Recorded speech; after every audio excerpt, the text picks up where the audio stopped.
It's 7 a.m. Hand over those pool keys right now, or you're under arrest for trespassing! Officer Brent Blackwood barks as his patrol car screeches into my driveway, hand on his holster. Right behind him, his wife Constance, the HOA queen bee in her silk robe, grinning ear to ear, arms crossed like she's watching her favorite show. Some people just don't belong in a neighborhood like ours. They're ready to cuff me because my kids dared to use the community pool we pay $300 a month for. Their kids? They practically live there, splashing around every single day like they own the place. His stale cigarette breath hits my face as he leans in, thinking I'll fold. They had no idea who they were messing with. I've got a very particular set of skills, and this smug, power-tripping couple is about to get a lesson they'll never forget. What would you do?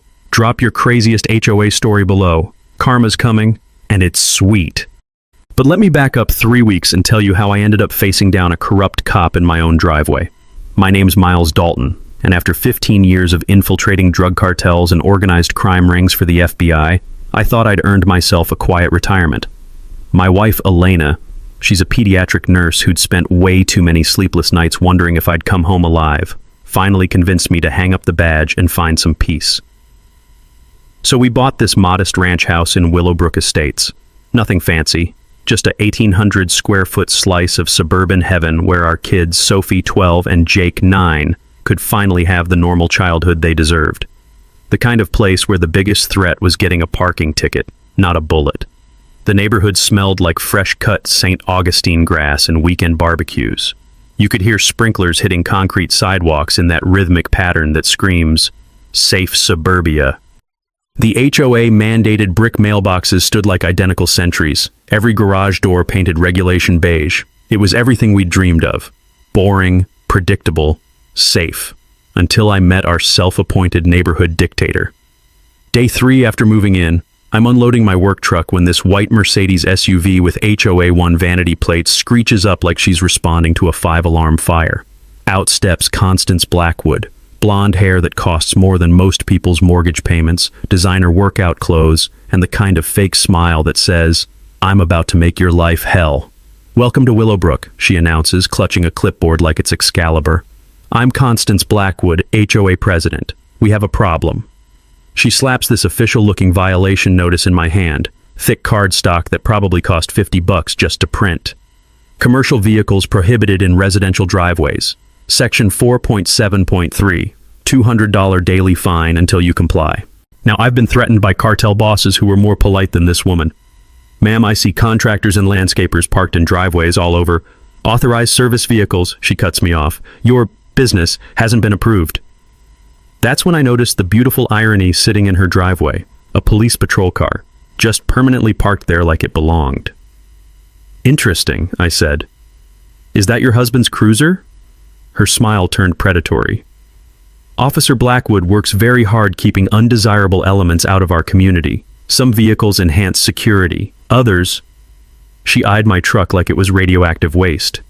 "Others attract the wrong kind of people." The message hit me like a slap. Their cop car belonged, my work truck didn't. Some residents were welcome, others were barely tolerated. But here's where Constance made her first real mistake. That weekend, while Elena was getting the kids settled and dreaming about pool parties and neighborhood barbecues, Sophie and Jake discovered the community amenities. They came home breathless with excitement about the playground, the tennis court, and especially the sparkling blue pool that looked like something from a resort. "Dad, can we go swimming tomorrow?" Sophie asked, eyes bright with hope. "The pool's huge," Jake added, "and there's a diving board." Elena smiled for the first time in months. "That sounds perfect, baby." So Sunday afternoon, we head to the pool with our new access cards, the kids practically bouncing out of their skin with excitement. The smell of chlorine and sunscreen filled the air as families lounged around, living that suburban dream. That's when Constance appeared like a storm cloud on a sunny day. "Excuse me," she called out, striding over in her designer cover-up. "Pool access is currently under review for new residents." Elena looked confused. "Under review?" "Background verification process," Constance said with that same fake smile. "I'll need you to surrender those access cards pending approval." My kids' faces fell like someone had just canceled Christmas. Other families pretended not to watch, but you could feel them holding their breath. That's the moment I knew this wasn't about HOA rules or neighborhood standards. This was about power, and Constance Blackwood had just declared war on my family. Monday morning, 7 a.m. sharp. I'm making coffee when a patrol car screeches into my driveway with all the subtlety of a SWAT raid, tires crunching against the gravel like an angry beast announcing its arrival. Officer Brent Blackwood climbs out like he's responding to an armed robbery. 6'2", buzz cut going gray, 20 years of authority complex packed into a uniform that's seen better days. His hand rests on his service weapon as he approaches. A textbook intimidation move I'd watched corrupt cops use from Chicago to Miami. The doorbell rings once, sharp and demanding. I open the door in my bathrobe, coffee mug in hand, playing sleepy suburban dad. "Morning, officer. Everything okay?" "Mr. Dalton?" he barks, whipping out a notepad like he's conducting a murder investigation. "Received a complaint about criminal trespassing on HOA property. Need you to surrender your pool access cards and amenity keys. Now." The smell of his cheap aftershave mixed with stale cigarette breath hits me as he steps closer. Years ago, during an undercover op in Newark, I'd learned that nervous cops always overcompensate with aggression. Brent's checking all the boxes, sweating despite the cool morning, won't make direct eye contact, shifting weight like he's expecting a fight. This isn't confident police work. This is barely controlled intimidation. "Officer," I say calmly, pulling out my phone and hitting record. "What's the incident report number for this complaint?" His face tightens. "In my FBI days, I discovered that demanding documentation makes corrupt officials panic. They're used to people just rolling over. This is official HOA business," he snaps. "Then why are you here in uniform threatening arrest?" I ask, keeping my voice level. Honestly, I've interrogated cartel lieutenants with better poker faces than this guy. Behind him, Constance watches from their yard like a director admiring her leading man's performance. She's got her phone out too, probably planning to post this victory on the neighborhood Facebook group. Brent's getting flustered now. "Look, just cooperate and this doesn't become a bigger problem." Time for my first counter move. I disappear inside for 30 seconds and return with our property deed and HOA covenant documents. Yeah, I'd done my homework after yesterday's pool ambush. From my organized crime cases, I'd learned that bullies hate when their targets know the law. "Officer Blackwood," I say, spreading the documents on my doorstep, where the rough texture of the concrete reminds me of countless crime scene evidence layouts. "These show pool access as a permanent property right. The HOA can't revoke ownership privileges without due process hearings and written notice." He actually stumbles backward, clearly not expecting Suburban Dad to know property law. The HOA board meets Thursday. This'll be resolved then." But Brent can't resist one final power play. As he turns to leave, he leans in close enough that I can smell the desperation on him. "Mr. Dalton, I'd be real careful about causing trouble around here. We take community safety very seriously." Translation: step out of line, and I'll find an excuse to arrest you. After he drives off, I stand processing what just happened. A sworn police officer had just abused his badge to enforce HOA rules. Textbook deprivation of rights under color of law. I'd helped prosecute federal cases on exactly this charge. That evening, I launched my own intelligence operation. Time to map the neighborhood's power structure and see how deep this corruption went. Mrs. Dorothy Brighton was watering her prize roses when I strolled by. Mid-60s, retired teacher, the kind of careful politeness that screamed, "Learn to keep quiet the hard way." "Beautiful garden," I said, genuinely admiring her work. "Thank you," she replied, but her eyes darted toward the Blackwood house like she expected surveillance. "You're the new family? How are you settling in?" The pause told me everything. "We've had some interesting conversations with the HOA. Dorothy's face went pale. She glanced around, then whispered, "The Hendersons. Young couple lived here 2 years. They got tired of the enforcement visits." "Enforcement visits?" Officer Blackwood found reasons to stop by. Patio furniture violations, holiday decoration complaints, noise issues nobody else heard. Her grip tightened on the garden hose. "Funny how these problems only happen to certain families. They moved to Cedar Park last spring." Then she pointed toward the corner house. "Jim Santos runs the auto shop on Maple Street. Same thing happened to him. Police visits about his backyard shed being non-compliant. He's too scared to even talk about it now." The pattern crystallized. Constance identified undesirable residents. Brent provided the badge-powered harassment. Most people, facing systematic police intimidation, would cut their losses and flee. As I walked home, the evening air thick with the sound of automatic sprinklers and the distant splash of pool parties I wasn't allowed to attend, I smiled for the first time all day. The Blackwoods had a system, but systems have weaknesses. And after 15 years of dismantling criminal organizations, I knew exactly how to exploit them. Thursday night, the community center smells like stale coffee and industrial floor cleaner as I walk into what can only be described as a kangaroo court. The metal folding chairs screech against the linoleum like nails on a chalkboard as residents file in. Well, some residents. Funny how the usual crowd of 30 had mysteriously shrunk to 12 people, and half of them were wearing Blackwood for safety buttons. I'm starting to think Constance missed her calling as a campaign manager for third world dictators. Constance sits at the head table like a queen holding court, flanked by her loyal board members. The fluorescent lights buzz overhead, casting that harsh institutional glow that makes everyone look guilty of something. "Emergency session called to order," she announces, banging a wooden gavel with the enthusiasm of a judge sentencing criminals. "We're here to address serious security concerns brought to our attention by local law enforcement." I'm sitting in the back row, notebook ready, watching this performance unfold. In my undercover days, I'd learned that corrupt organizations always rush their biggest power grabs. They know if people have time to think, they'll start asking inconvenient questions. "Mr. Dalton has been observed threatening a police officer and violating multiple community standards," she continues, her voice dripping with fake concern. "For the safety of our families, I'm proposing immediate revocation of all amenity access pending a comprehensive behavioral assessment." The room goes quiet, except for the ancient air conditioning unit rattling like it's about to give up. A few neighbors won't even look at me. Dorothy Brighton studies her hands like they hold state secrets. That's when board member Patricia Mills raises her hand. "Don't we need proper notice for emergency powers?" Constance's smile could freeze hell. Section 12.4 allows immediate action when community safety is threatened. I stand up, pulling out my phone. "Point of order. What's the specific nature of these alleged threats?" "You recorded a police officer without consent," board member Frank Torres pipes up. Here's where my FBI legal training kicked in. During surveillance operations, I'd memorized recording laws in 12 states.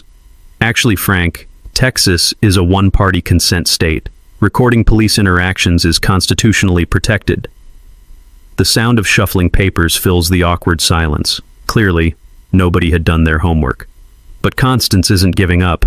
"The motion passes 4-1, she announces, barely giving anyone time to vote. I looked around the room, only 5 board members present, but I'd studied the HOA governing documents like they were evidence files. "Constance, you don't have a quorum. Emergency votes require 7 members. Her face turned the color of a fire engine. "This meeting is adjourned." "Also," I continued, standing with my bylaws copy, "background check requirements violate Texas Property Code Section 202004, discriminatory access restrictions." That got everyone's attention. A few neighbors actually looked up, probably realizing someone was fighting back for the first time. As people filed out, Tyler Brooks from Pine Street lingered. When the room cleared, he approached cautiously. "That recording law thing," he whispered, glancing around. "My wife and I have some videos you might want to see." The next morning, Tyler and Madison came over with evidence that made my FBI heart sing. Crystal clear footage of Officer Blackwood's midnight wellness checks. Flashlight beams through windows, him photographing license plates, even testing door handles like a burglar casing houses. "He said neighbors reported suspicious activity," Madison explained, her voice shaking. "But we just asked questions about pool maintenance expenses at the last meeting." There it was. The pattern. This wasn't random harassment.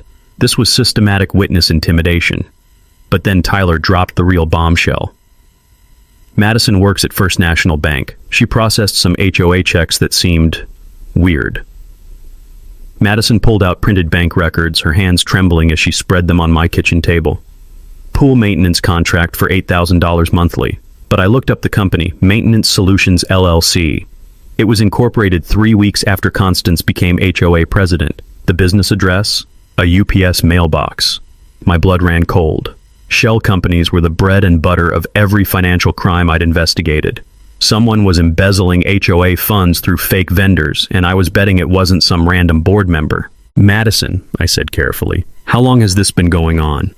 18 months, maybe longer. She pointed to another line item.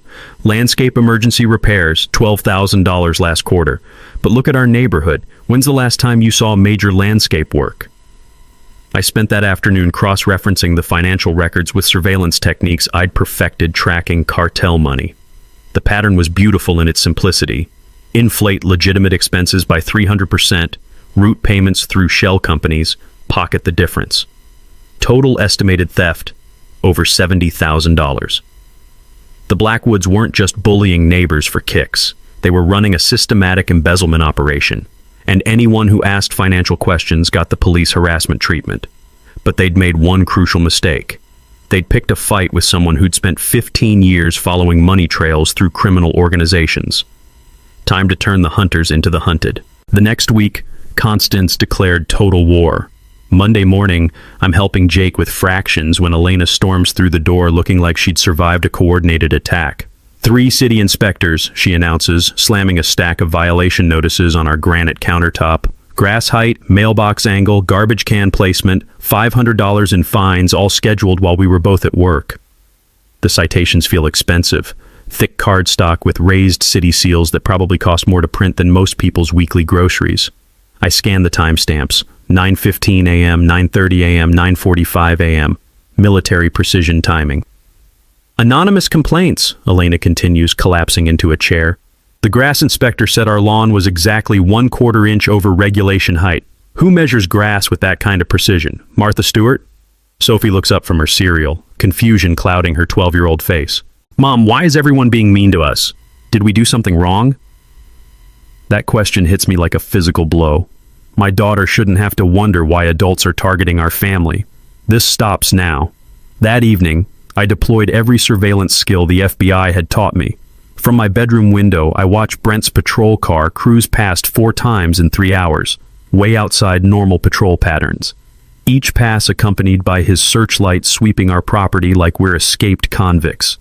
Around 11 p.m., he parks at the corner and approaches our mailbox with a flashlight. The smell of night-blooming jasmine fills the air as I watch through my scope.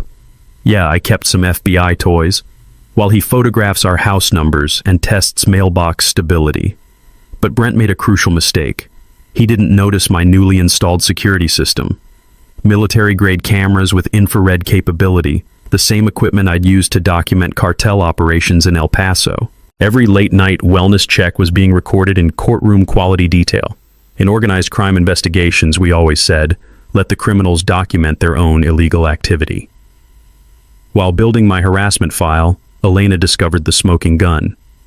Marcus, you need to see this, she calls from the computer. She's scrolling through the neighborhood Facebook group, mapping 6 months of posts.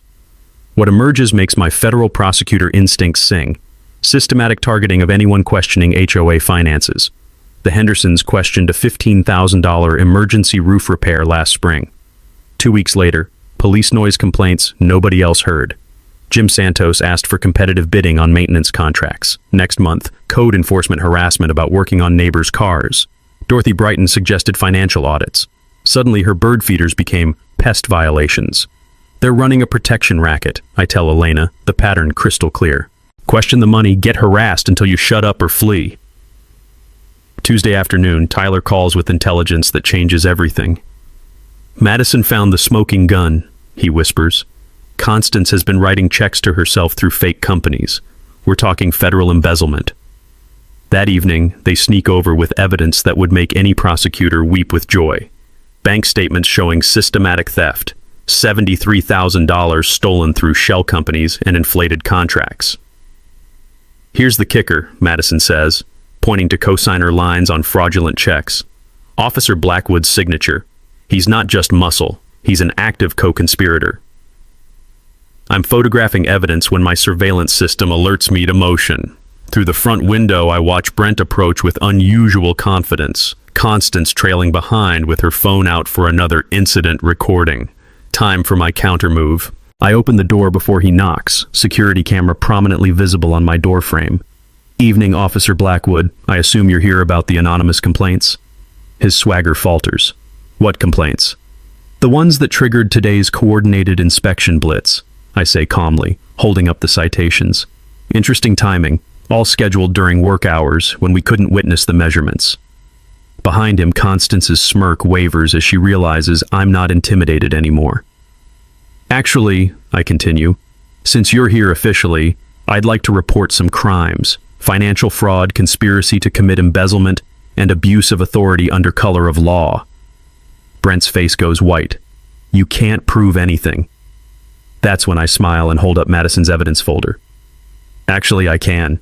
Bank records, fraudulent invoices, shell company documentation, everything a federal prosecutor needs for conspiracy charges.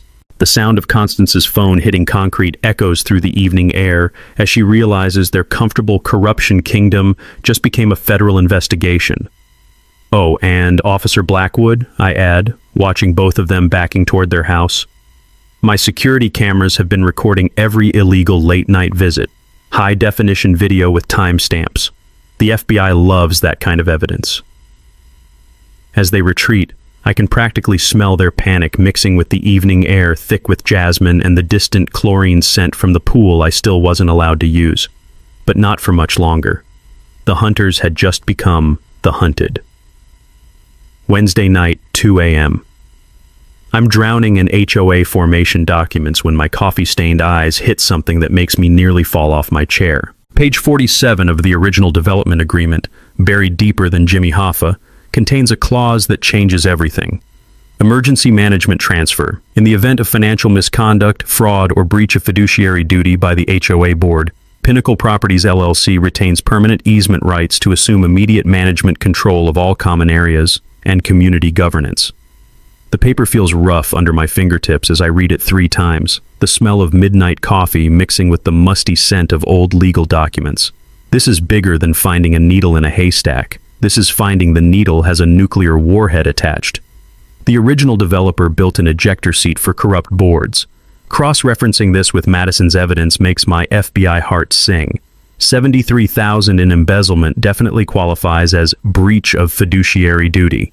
Hell, it probably qualifies for its own federal task force. I dig into public records like I'm tracking cartel shell companies. Pinnacle Properties, owned by Harrison Webb, 61-year-old developer who lost $2.3 million when our subdivision's original board botched a construction defect lawsuit in 2018. Talk about motivation to prevent future board corruption. Thursday morning, I call Pinnacle expecting corporate runaround. Instead, Webb answers personally. Mr. Dalton, he says after I explain everything. I've been waiting 6 years for someone to find that clause. Honestly thought I'd buried it too deep. Turns out Webb's been quietly monitoring HOA finances since day one, waiting for exactly this kind of misconduct. That easement was my insurance policy against board members treating community funds like their personal casino. How fast can you activate it? Give me bulletproof evidence and corporate management takes over in 2 weeks, he says. My legal team's been polishing this nuclear option since 2019. The magnitude hits me like a freight train. Corporate takeover doesn't just remove Constance, it eliminates her entire power structure. No more board presidency, no more selective enforcement, no more weaponizing badges against families. That afternoon, Webb arrives in his Tesla, looking exactly like Central Casting ordered successful developer. Tailored suit, titanium watch, and the quiet confidence of someone who actually owns things instead of just pretending to. 73 grand in embezzlement, he says, scanning Madison's bank records spread across my dining table. Shell companies, fake invoices, spousal conspiracy. This is prosecutorial Christmas morning. His corporate attorney, Patricia Vance, reviews everything with surgical precision. Financial misconduct threshold clearly exceeded. Emergency transfer paperwork can be filed tomorrow. But Webb drops the real bombshell. Mr. Dalton, you're not their first victim. I've got a file folder thicker than a phone book. Residents calling corporate because they're too terrified to approach the board. He produces documentation that makes my blood boil. 2 years of harassment complaints. The Hendersons, Santos family, Mrs. Brighton, the Brooks, all reported the identical pattern. Question finances, get badge harassment. You knew about this systematic corruption? Suspected it, Webb admits. But I needed someone with the skills and spine to gather proof. He grins. Enter retired federal agent with 15 years of takedown experience. His plan is beautiful in its simplicity. Monday night emergency meeting, full corporate presentation of financial crimes, immediate management transfer activated before witnesses and media. Corporate management answers to state law, not local dictators, Patricia explains. Professional accounting, transparent operations, constitutional rule enforcement. As they leave, Elena emerges from the kitchen where she's been listening. So this nightmare actually ends? Better than ends, I tell her, watching Webb's Tesla disappear down our street. It gets replaced with actual professional management. Monday night, Constance's comfortable kingdom becomes a corporate democracy, and she has no idea what's coming. The hunters were about to become the hunted, legally, publicly, and permanently. Friday morning, Webb's corporate headquarters feels like mission control for a space invasion. Floor-to-ceiling windows overlook the city, the mahogany conference table could seat a small dictatorship, and the smell of expensive coffee mixed with leather chairs reminds me of FBI strategy sessions, except this time we're planning a suburban coup instead of a cartel takedown. Webb's assembled his corporate Navy SEALs, attorney Patricia Vance, forensic accountant David Kim, and private investigator Sarah Mitchell. These people don't just look professional, they radiate the kind of competence that makes corrupt board members consider witness protection programs. Ladies and gentlemen, Webb begins, spreading architectural plans like a general planning D-Day. Monday night, we perform surgical removal of a suburban cancer. David Kim cracks his laptop and the financial crimes make everyone whistle in appreciation. $73,000 in provable embezzlement, but the real damage includes ghost contractors, phantom employees, and emergency repairs that mysteriously coincide with the Blackwoods Caribbean vacation photos on Facebook. Patricia handles legal strategy with surgical precision. Emergency management transfer requires community presentation, not backroom board votes. We're talking public execution with maximum witnesses.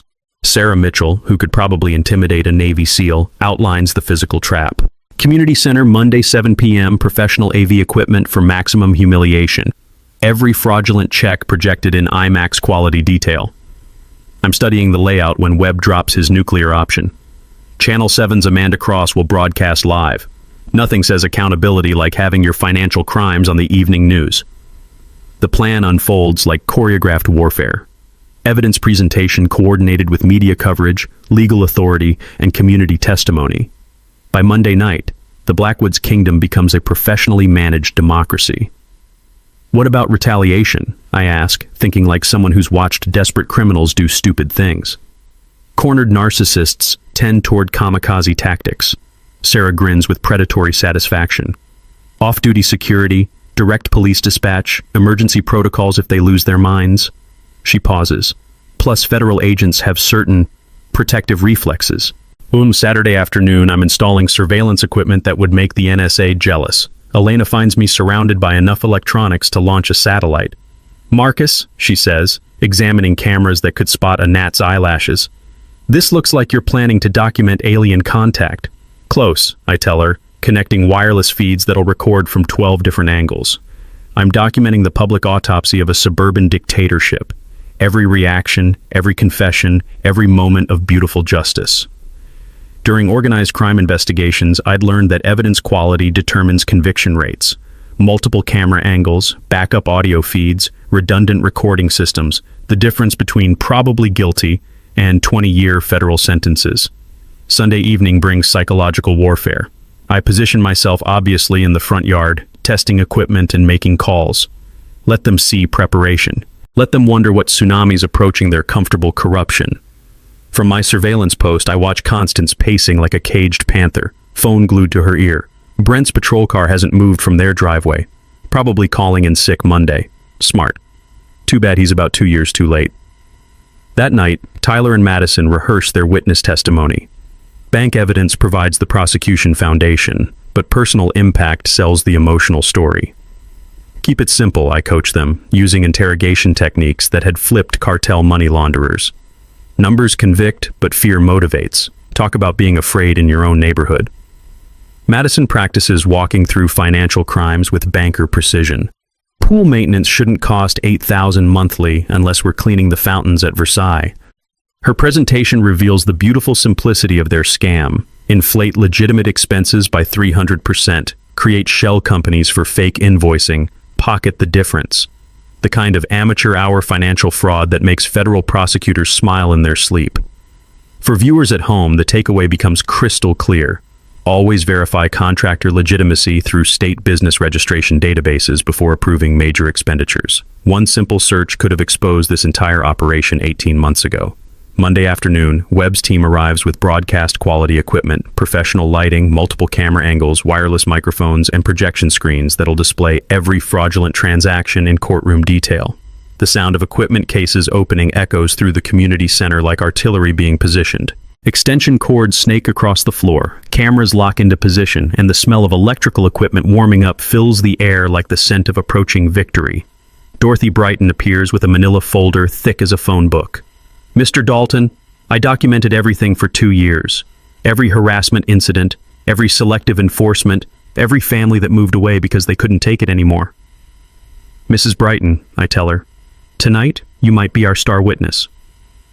6:30 p.m. Arrives with the texture of electricity before a thunderstorm.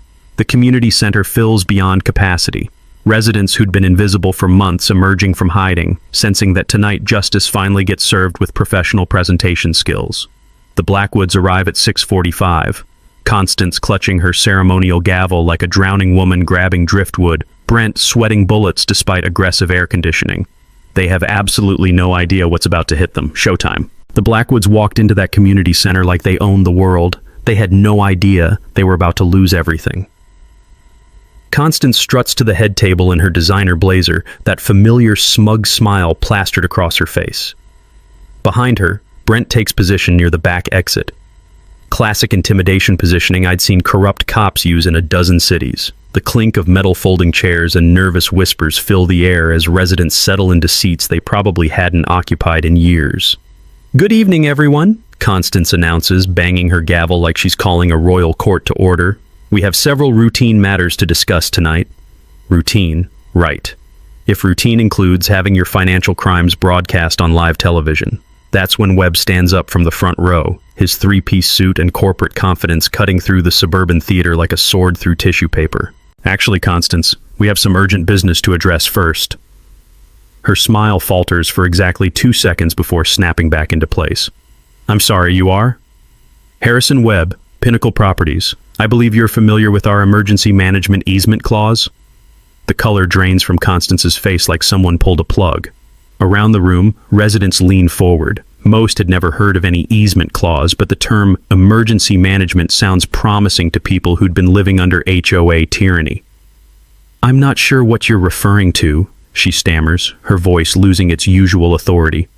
Webb nods to Patricia Vance, who produces a legal document thick enough to stop bullets.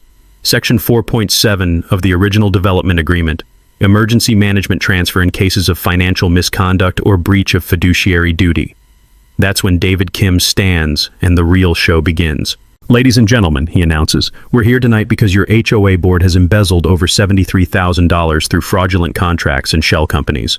The room erupts, gasps, angry mutters, chairs scraping against linoleum as people turn to stare at Constance like she's grown a second head. The smell of fresh panic sweat mingles with industrial floor cleaner and the electric tension of a crowd realizing they've been robbed. "That's preposterous," Constance shouts, her composure cracking like ice in summer heat. "This is clearly some kind of coordinated attack." But Kim's already firing up the projection system. Bank statements appear on the wall in high-definition glory. Checks made out to Maintenance Solutions LLC for $8,000 monthly. Pool cleaning that costs more than most people's mortgages. Maintenance Solutions LLC, Kim explains with surgical precision, was incorporated 3 weeks after Mrs. Blackwood became president. Business address, a UPS mailbox, no employees, no equipment, no actual services provided. That's when Constance played her desperate trump card. "Officer Blackwood!" she screams, pointing at the crowd like she's directing traffic. "These people are trespassing on HOA property. I want them arrested for disrupting official business." Brent steps forward, hand on his weapon, voice booming with artificial authority. "Everyone needs to disperse immediately. You're interfering with official HOA governance." The crowd begins to murmur nervously, decades of conditioning to fear police authority kicking in automatically. Some residents actually start gathering their things, the old intimidation tactics still working their magic. But I remain seated, phone recording, watching this performance with the calm patience of someone who's spent 15 years observing criminals dig their own graves. Because what the Blackwoods don't know is that I've been silently preparing for exactly this moment. Tyler Brooks stands up from the middle section, his bank evidence folder clutched in shaking hands. Officer Blackwood, your signature is on the fraudulent checks. You're not law enforcement here. You're a co-conspirator. Brent's face cycles through panic colors. You're interfering with a police investigation. What investigation? Amanda Cross calls out from the media section, her camera crew capturing every desperate lie. We contacted your department. There's no active investigation on file. That's when Constance completely lost her composure. You people don't understand, she shrieks, pointing at the crowd like an angry dictator. We've worked for years to maintain standards. We've protected property values. We've kept out the undesirable elements. The racist undertones hang in the air like smoke. Several residents exchange shocked glances, suddenly understanding that their HOA president wasn't just corrupt, she was systematically discriminatory. But her meltdown wasn't finished. And you, she screams, pointing directly at me. You've been nothing but trouble since day one, questioning authority, recording officers, turning neighbors against legitimate governance. I stand up slowly, my voice calm and measured. Constance, I've been documenting systematic corruption and civil rights violations. Every harassment visit, every fraudulent check, every abuse of authority. Behind me, I noticed Dorothy Brighton, Tyler Brooks, and Jim Santos all standing in silent solidarity. The intimidated neighbors who'd been afraid to speak out for 2 years, finally finding courage in numbers. The sound of Constance's phone hitting the floor echoes through the sudden silence like a gavel of justice. But the real revelation was still coming. The silence after Constance's phone hit the floor lasted exactly 3 seconds. Then all hell broke loose. This is a setup, Brent roars, his police training collapsing into pure desperation. These people have been planning this attack for weeks. They're coordinating against legitimate authority. He starts pacing like a caged animal, hand never leaving his weapon, sweat stains spreading across his uniform despite the aggressive air conditioning. The metallic taste of adrenaline fills the room as residents realize they're watching a 20-year police career implode in real time. Officer Blackwood, Amanda Cross calls out, her camera trained on his meltdown. Are you threatening to arrest residents for exposing financial crimes? I'm maintaining order, he shouts back, jabbing his finger at the crowd. These people are disturbing the peace, creating public disturbances. I have authority to— Actually, you don't. The voice comes from the back of the room, cold and professional. FBI agent Lisa Rodriguez steps through the entrance, her federal credentials visible, flanked by 2 agents in suits that scream, "Your local corruption just became a federal case." The temperature in the room drops 10 degrees. Residents who'd never seen real federal authority watch as Agent Rodriguez approaches Brent with the calm confidence of someone who eats corrupt cops for breakfast. Officer Blackwood, she announces, her voice carrying the weight of 15 years investigating police misconduct. You're being investigated for deprivation of rights under color of law, conspiracy to commit fraud, and abuse of authority. Brent's face cycles through every stage of criminal panic. You can't just— Actually, we can, Rodriguez continues, producing a thick folder. We've been monitoring the situation for 3 weeks. Every late-night harassment visit, every fraudulent document, every abuse of your badge has been documented and forwarded to federal prosecutors. Behind her, the second agent begins photographing the evidence still projected on the wall. Bank statements, shell company documents, fraudulent invoices glowing in high-definition detail for everyone to witness. Constance makes one final, catastrophic mistake. This is persecution, she screams, standing on her chair like she's addressing a political rally. We are respected members of this community. My husband is a decorated police officer. We don't deserve this treatment from outside agitators and federal terrorists. The words federal terrorists echo through the room like a gunshot. Calling FBI agents terrorists while under federal investigation? Even I wince at the sheer stupidity. Agent Rodriguez turns to Constance with the kind of smile that makes career criminals request protective custody. Ma'am, threatening federal agents during an ongoing investigation adds additional charges to your growing list. But Constance isn't done destroying herself. I demand to know who started this investigation, she shrieks, pointing wildly around the room. Someone has been feeding you lies. Someone has been coordinating this attack on legitimate community leadership. That's my cue. I stand up slowly, letting the moment build like the climax of a symphony. 15 years of undercover work has taught me the power of perfect timing. Actually, Constance, I say, my voice cutting through the chaos like a blade, I started this investigation 3 weeks ago when you decided to target my family. The room goes dead silent except for the hum of camera equipment capturing this historic confession. My name is Agent Miles Dalton, FBI Financial Crimes Unit, retired. For the past month, I've been conducting a federal investigation into systematic corruption, civil rights violations, and organized harassment in this community. The gasps from residents mix with the sound of Constance's world imploding. Several neighbors turn to stare at me like I've just revealed I'm actually Superman. Every police visit, every harassment incident, every fraudulent financial transaction has been documented with federal quality evidence. I continue, enjoying the look of absolute horror spreading across both Blackwood's faces. Wire fraud, conspiracy, deprivation of rights under color of law, these charges carry minimum 15-year federal sentences. Brent actually staggers backward, his hand falling away from his weapon as the magnitude hits him. 20 years of police work, pension, reputation, freedom, all gone because he couldn't resist helping his wife play dictator.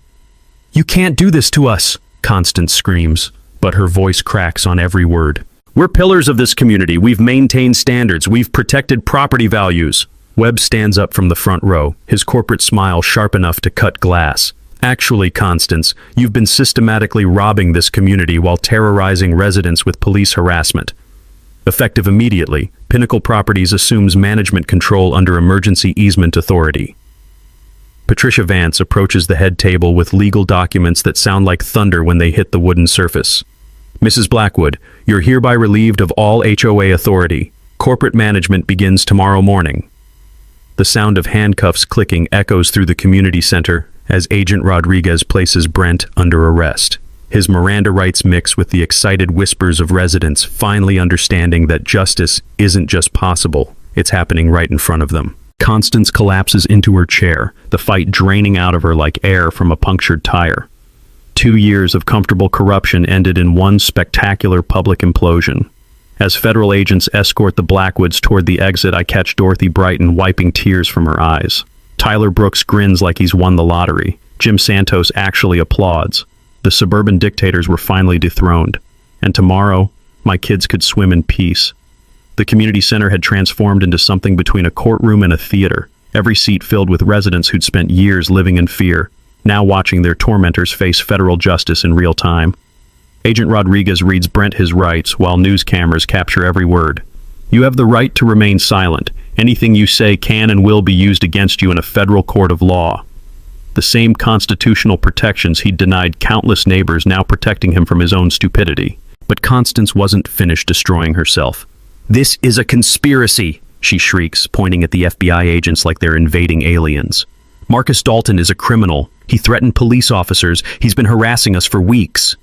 Agent Rodriguez pauses mid-arrest to stare at Constance with the kind of expression reserved for particularly stupid criminals. "Ma'am, are you seriously accusing a retired FBI agent of harassment while you're being arrested for systematic corruption?" The room erupts in nervous laughter. After 2 years of living under Blackwood tyranny, residents are finally witnessing the beautiful spectacle of bullies getting exactly what they deserve. Amanda Cross steps forward with her microphone, her camera crew capturing every moment for the evening news. "Mrs. Blackwood, how do you respond to evidence showing $73,000 in embezzled HOA funds?" "Those charges are completely fabricated," Constance screams, her designer blazer now wrinkled and sweat-stained. "We've done nothing but serve this community with dedication and—" "Ma'am," David Kim interrupts, his forensic accountant precision cutting through her hysteria, "your signature appears on 47 fraudulent checks. The bank records are incontrovertible." Behind the projection screen, every financial crime glows in high-definition detail. Fake invoices, shell company payments, inflated contracts, 2 years of systematic theft displayed like evidence in a federal courtroom. Tyler Brooks stands up, his voice shaking with emotion and adrenaline. "Mrs. Blackwood, your husband threatened to arrest me for asking about pool maintenance costs. He came to my house at midnight with flashlights and intimidation tactics." "That's normal police procedure," Brent shouts from his handcuffs. apparently unaware that admitting to harassment makes things worse, not better. Dorothy Brighton rises from her chair with dignity that makes the entire room respect her courage. For 2 years, I was afraid to speak at meetings, afraid to question expenses, afraid to use community amenities I pay for. That's not normal anything. That's terrorism. The word terrorism hangs in the air like smoke from an explosion. Domestic terrorism by badge-wearing bullies who'd turned suburban life into a protection racket. Webb approaches the head table with corporate documents that rustle like leaves in a windstorm. Ladies and gentlemen, effective immediately, Pinnacle Properties assumes emergency management control, professional accounting, transparent governance, and equal treatment for all residents. The applause starts slowly, Dorothy Brighton clapping first, then Tyler Brooks, then Jim Santos, then the entire room erupting in cheers that sound like freedom itself. But I'm not done yet. Constance, I say, standing to address her directly while cameras capture every word. You made one critical mistake when you decided to target my family. She glares at me with pure hatred, mascara running down her cheeks like black tears. You've destroyed everything we built here. No, I reply, letting 15 years of federal authority settle in my voice. I've restored constitutional rights to a community you'd turned into your personal kingdom. Agent Rodriguez steps forward with the kind of smile that makes prosecutors request overtime. Mrs. Blackwood, you're under arrest for conspiracy to commit fraud, embezzlement, and civil rights violations under Federal Statute 18 U.S.C. 242. The sound of a second pair of handcuffs echoes through the community center like a gavel of justice. Amanda Cross turns to her camera, the community center chaos providing perfect background for her live report. This is Amanda Cross reporting from Willowbrook Estates, where federal agents have arrested an HOA president and police officer for systematic corruption that terrorized residents for over 2 years. As the Blackwoods are escorted toward the exit, Constance makes one final attempt to salvage her reputation. You people will regret this, she screams over her shoulder. Property values will collapse, crime will skyrocket, you need us to maintain standards. That's when I deliver my mic drop moment. Constance, I call out, my voice carrying over the crowd. The only crime problem this neighborhood had was you and your husband. Constitutional rights aren't crime, they're justice. The applause is deafening. Residents who'd been afraid to speak for 2 years finally understanding that they have rights, they have voices, and they have the power to hold corrupt authority accountable. Through the community center windows, I watched the patrol car that had terrorized my family driving away with its owner in the back seat wearing handcuffs. Tomorrow morning, my kids could finally swim in peace. Justice served, federal style. 6 months later, I'm sitting by the community pool watching Sophie and Jake cannonball into the deep end without a care in the world. The sound of their laughter mixing with splashing water is better than any symphony ever written. The transformation of Willowbrook Estates has been nothing short of miraculous. Webb's corporate management delivered exactly what they promised. Professional oversight, transparent finances, and governance that actually serves residents instead of personal egos. Monthly financial reports get posted online for everyone to see. Board meetings happen with actual democratic procedures. And amazingly, when you eliminate embezzlement, HOA fees dropped 30% while community services improved dramatically. The federal prosecution moved faster than anyone expected. Constance pled guilty to 18 counts of fraud and embezzlement, earning herself 8 years in federal prison. Brent got 12 years for conspiracy and deprivation of rights under color of law. Turns out federal judges don't appreciate police officers who weaponize their badges against innocent families. The community recovered every stolen dollar plus federal damages totaling $150,000. But Webb did something that surprised everyone. He donated the entire settlement to establish the Blackwood Corruption Memorial Scholarship Fund. $25,000 annually for local students studying criminal justice, public administration, or civil rights law. Turn their crimes into something positive, he told me. Let their corruption fund the next generation of people who'll fight corruption. Dorothy Brighton got elected as our new HOA president by the largest margin in subdivision history. Her first act? Establishing monthly coffee with neighbors sessions where residents can voice concerns without fear of retaliation. Her second act? Installing security cameras around common areas to prevent future abuse of authority. The ripple effects spread beyond our neighborhood. 3 surrounding subdivisions requested Webb's management company after their own residents discovered similar corruption patterns. The city council passed new ordinances requiring HOA financial audits and resident oversight committees. Our case became a textbook example in law enforcement academies nationwide. Tyler and Madison Brooks became unlikely heroes, their banking expertise helping 2 other communities expose embezzlement schemes. Madison left her corporate job to become a forensic accountant specializing in HOA financial crimes. Apparently, suburban corruption is a growth industry. Jim Santos expanded his auto shop and hired 3 employees, including 2 neighbors who'd been blacklisted by the Blackwoods. His backyard shed, the one that caused so much code enforcement harassment, now houses a community tool library where neighbors can borrow equipment for home projects. Elena started a neighborhood first aid training program, teaching CPR and basic medical skills to families who'd never had access to professional healthcare guidance. Sophie and Jake made friends with kids whose parents had been too afraid to let them socialize during the Blackwood regime. For me personally, retirement finally feels like actual retirement. No more surveillance cameras needed, no more federal investigations in suburban driveways. I've been consulting with Webb's legal team, helping other communities identify and document corruption patterns. Turns out 15 years of FBI experience translates perfectly to suburban justice advocacy. The community garden we planted on the former Blackwood property, they lost their house to federal asset forfeiture, produces enough vegetables to supply our local food bank year-round. Every tomato and cucumber grown on that soil represents democracy replacing dictatorship. Last week, Amanda Cross won a regional journalism award for her investigative series, Suburban Corruption Exposed. Her follow-up reports helped uncover similar schemes in 4 other Texas communities. The story that started with my kids being denied pool access became a statewide movement for HOA transparency and accountability. But the sweetest victory comes every evening at dinner, when my family talks about normal suburban problems, homework, soccer practice, weekend barbecues, instead of harassment, intimidation, and federal investigations. As the sun sets over our peaceful neighborhood, I watch kids playing in the pool that their families pay for and actually get to use. Parents chatting without fear of eavesdropping. Neighbors helping neighbors instead of reporting on each other. This is what America should feel like. Constitutional rights respected, corruption exposed, and communities governed by consent instead of fear.